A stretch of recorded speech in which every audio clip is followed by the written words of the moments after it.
Okay, let's talk about pricing formulas.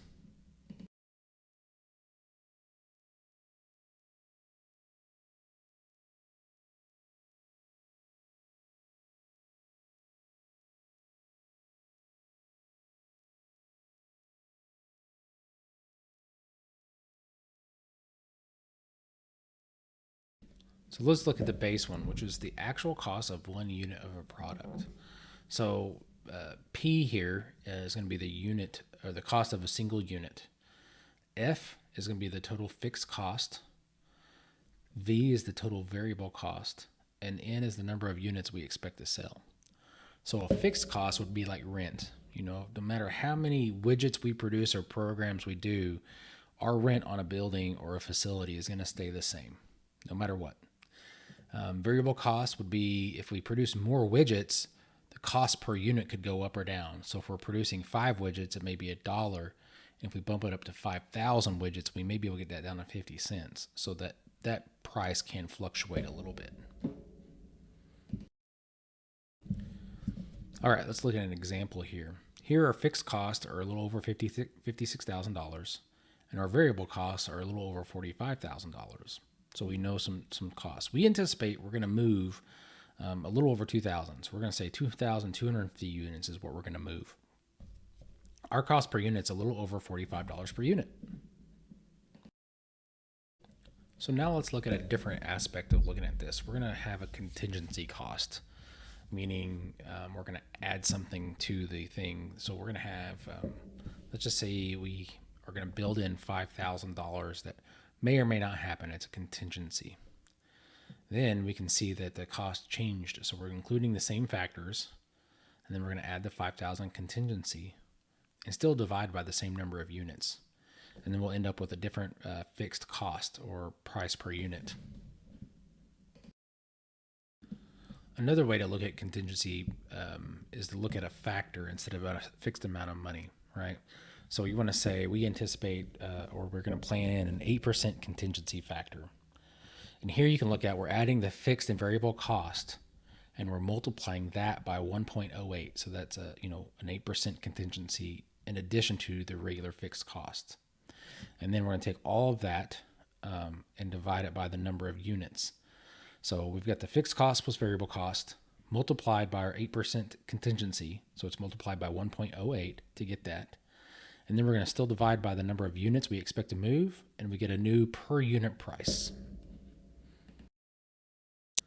So let's move on to activity-based costing. And this is different from the traditional approaches to accounting.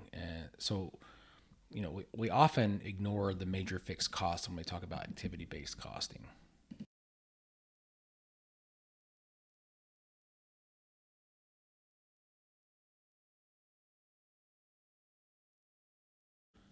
There are some advantages. So it helps identify manageable contributing factors to the cost.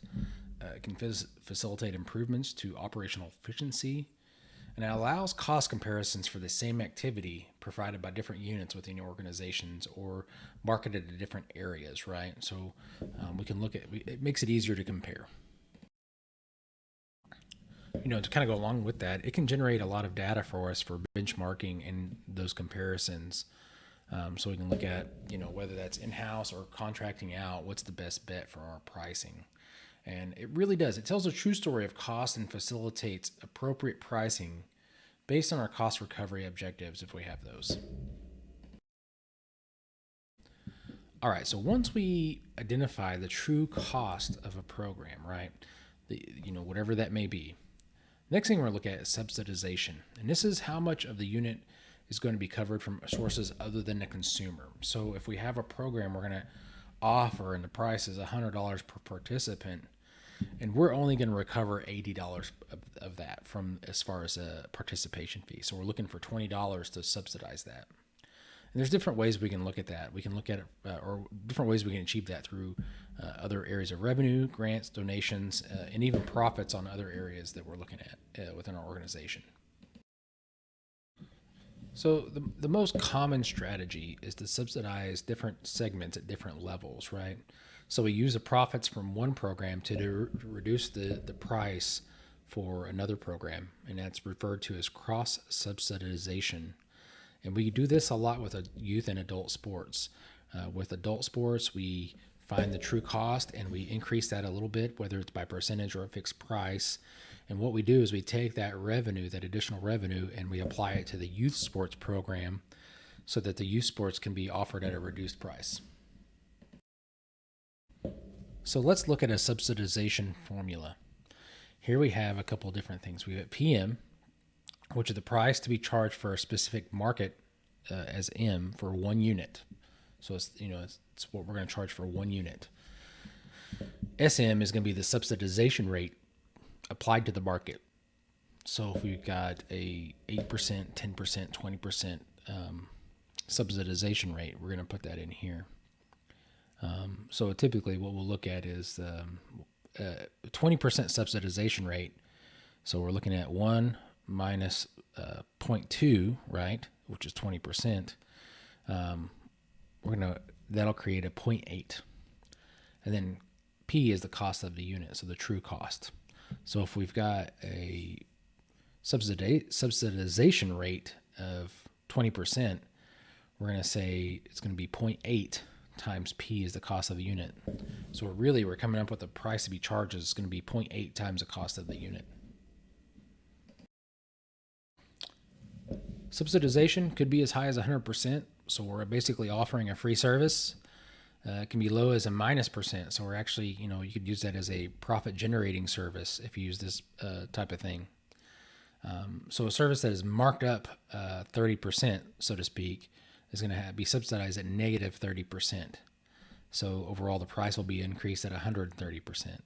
And if we go back to that formula a little bit, you can see how that works out. But basically, what you need to come out of it here is we could have a subsidization formula that increases the price to create additional revenue, or we can have a subsidization formula that reduces the price and helps offer something at a lower than cost price.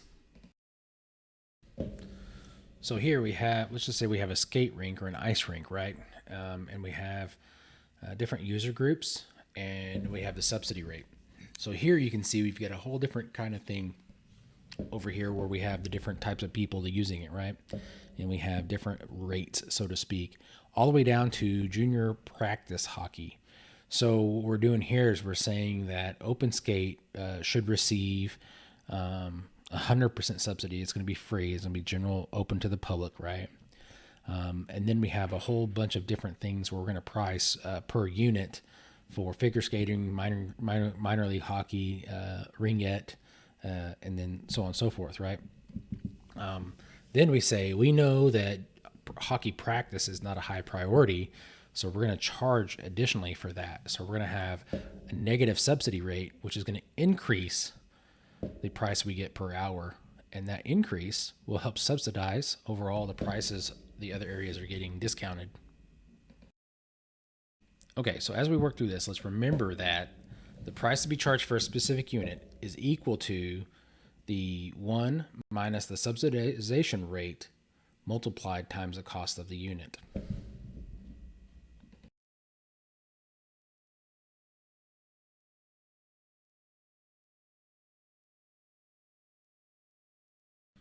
So if we look at the youth programs, we have a 35% subsidy rate.